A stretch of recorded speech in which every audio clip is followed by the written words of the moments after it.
So, good morning mga idol. Ito tayo ngayon. Bising-busy. Ayun, prepared tayo ng ating almusal. Tilapia. Presong tilapia tayo ngayon mga idol. So, bising-busy, diba? Habang nagsasaing rin tayo mga idol. Kinain ko. Yan. Then, habang nagsasaing tayo at nagpiprito ng isda mga idol, no?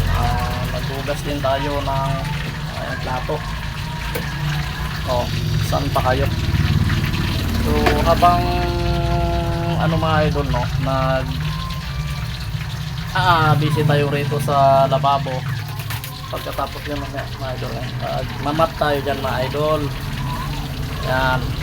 So huwag nyo nang itindihin yung mga kalap doon mga idol, kasi mga parts and accessories ng mga motor ko yun.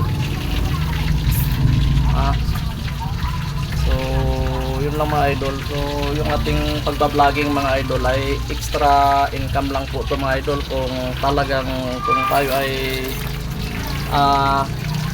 pagpalain, no. Hindi na naman natin to siniseryoso kasi may trabaho naman talaga tayong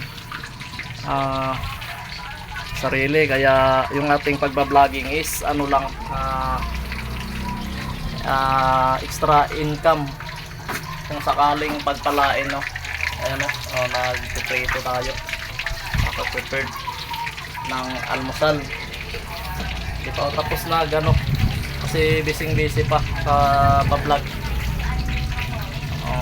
Aking palalab mga idol, oh. Lintik talaga. Yung sinasabi ko pa, wag mo na akong isama dyan. Nagagalit parang ito pag ayaw makakita ng camera. Basta yun aking palalab mga idol. Ayan. Okay ba, kita nyo? Siyempre kailangan nating masipag, no. And then yun masama idol yan. Yung kwarto, yan, di ba napag-video yan mga idol. Maliit lang yung kwarto namin.